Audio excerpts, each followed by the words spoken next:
Assalamualaikum warahmatullahi wabarakatuh. Nama saya Isa Marliana, kelas 11 OTKP 1. Di sini saya akan menjelaskan bagaimana caranya menggunakan aplikasi akuntansi UKM. Yang pertama, kalian harus mendownload aplikasi tersebut di Google Play Store. Lalu jika sudah mendownload, kalian buka aplikasi tersebut. Maka yang akan muncul seperti ini. Kita ketik nama perusahaan, misalnya Batik Fatimah. Alamatnya sesuai dengan perusahaan tersebut, Jakarta. Nomor teleponnya bebas ya guys. Emailnya juga bebas. Contohnya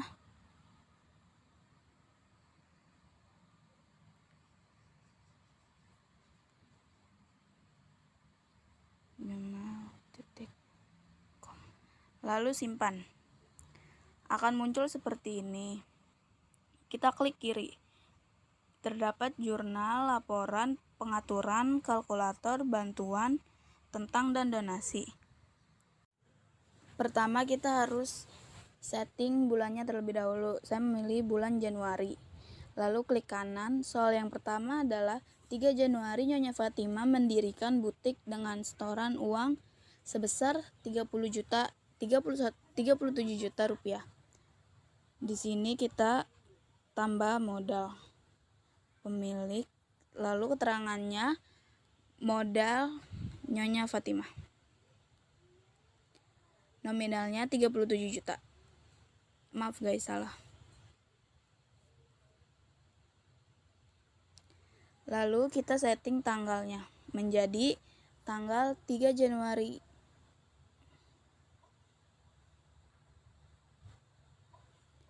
Lalu klik OK, simpan. Soal yang kedua, Soal yang kedua, 4 Januari Nyonya Fatimah membeli barang dagangan di Tanah Abang sebesar 21 juta. Di sini berarti pengeluaran. Lalu untuk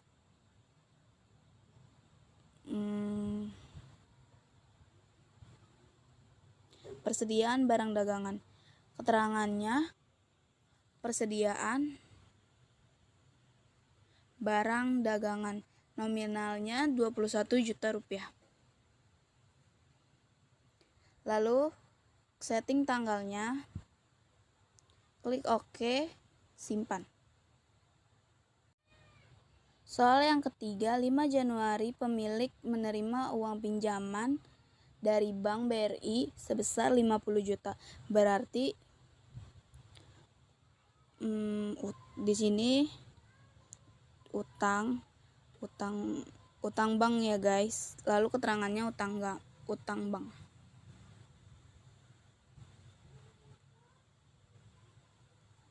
Nominalnya 50 juta. Tanggalnya tanggal 5 Januari 2021. Klik simpan. Soal selanjutnya adalah 7 Januari membeli peralatan butik sebesar 18 juta.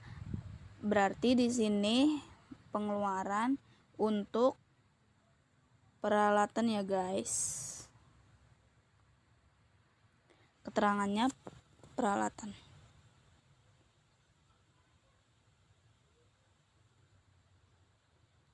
Butik. Nominalnya 18 juta.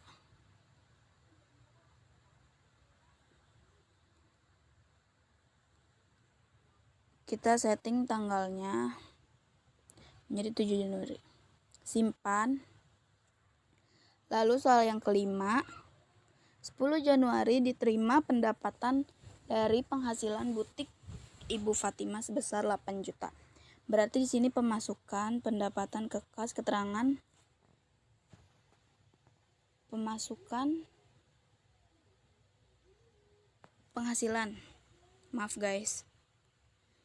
Penghasilan butik Nyonya Fatimah. Nominalnya 8 juta.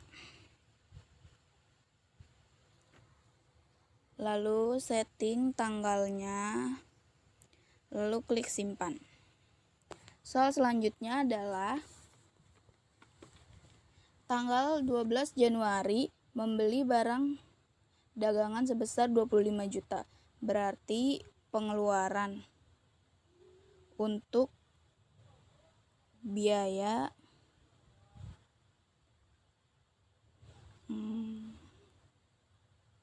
persediaan barang dagangan. Di sini keterangannya persediaan barang dagangan, nominalnya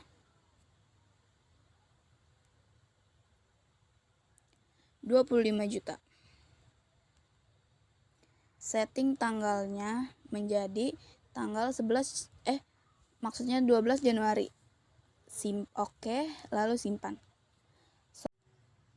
Soal selanjutnya yaitu 15 Januari, Nyonya Fatimah mengambil uang untuk keperluan pribadi sebesar 4.500.000. Berarti di sini tarik modal ya, guys. Tarik modal pemilik untuk maksudnya keterangannya Nyonya Fatimah, nominalnya 4.500.000. Lalu simpan. Soal selanjutnya, 17 Januari diterima pendapatan dari hasil usaha sebesar 13.200.000. Berarti di sini pemasukan pendapatan. Lalu keterangannya penghasilan butik Nyonya Fatimah, nominalnya 13.200.000.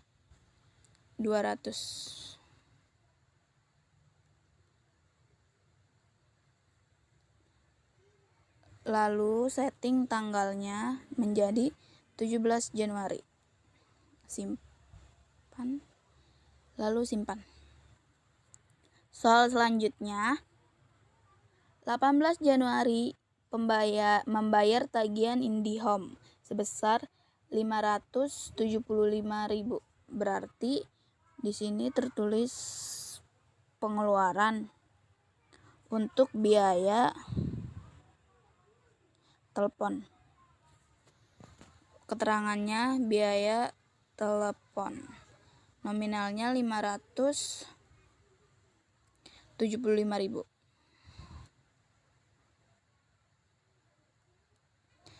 Lalu simpan. Sebentar. Setting tanggalnya ya, guys. Lalu simpan.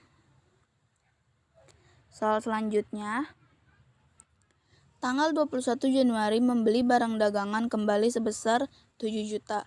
Berarti di sini pengeluaran untuk persediaan barang dagangan, keterangannya persediaan barang dagangan, nominalnya 7 juta. Setting tanggalnya menjadi 21 Januari.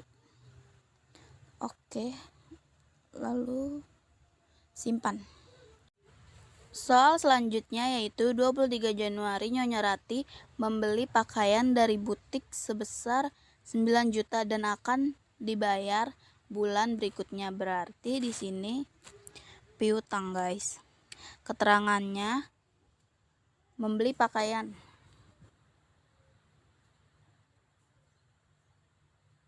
nominalnya 9 juta. Tanggalnya kita setting menjadi tanggal 23 Januari. Lalu simpan. Soal selanjutnya, 24 Januari pendapatan dari penjualan mingguan sebesar 8.700.000. Berarti klik pemasukan pendapatan, simpan ke kas, keterangannya pendapatan atau penghasilan butik Nyonya Fatimah, nominalnya sejumlah 8.700.000.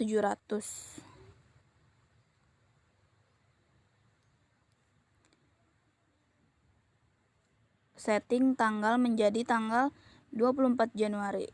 Oke, simpan. Lalu soal selanjutnya, 25 Januari membayar gaji karyawan 2 orang sebesar 2 juta. Berarti di sini pengeluaran ya, guys. untuk gaji karyawan, keterangannya membayar gaji karyawan. Nominalnya 2 juta.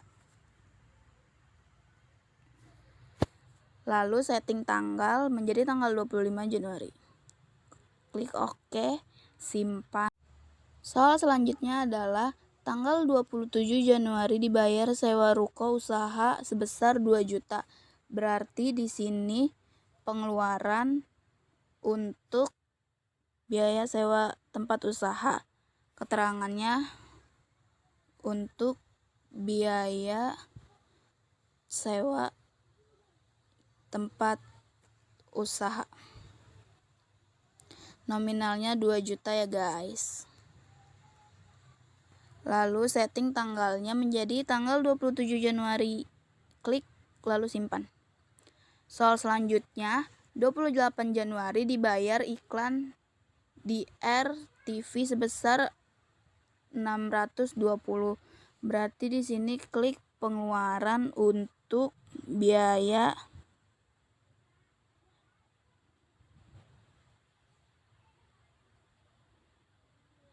bentar guys.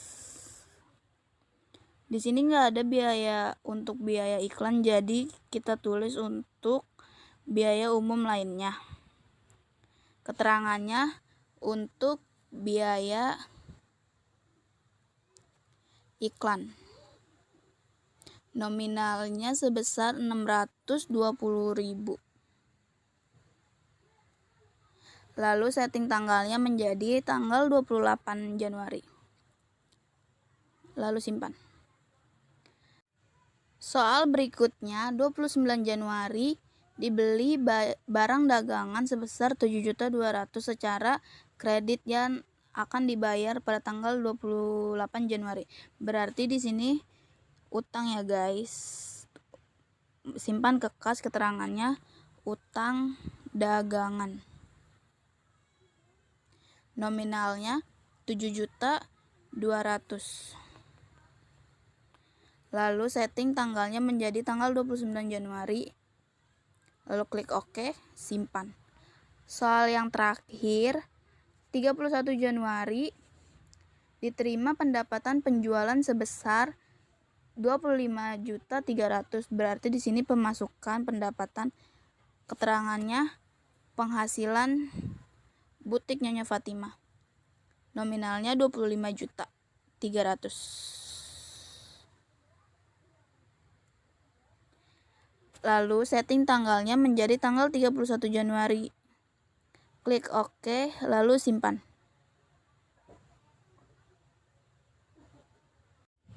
Kita sudah selesai membuat jurnalnya. Lalu klik kiri untuk melihat laporan jurnal bulan Januari. Dan di sini sudah tersusun sendiri ya guys. Lalu di sini juga kita bisa lihat neraca saldo bulan Januari. Lalu laba rugi bulan Januari. Itu ya guys. Sekian penjelasan dari saya. Wassalamualaikum warahmatullahi wabarakatuh.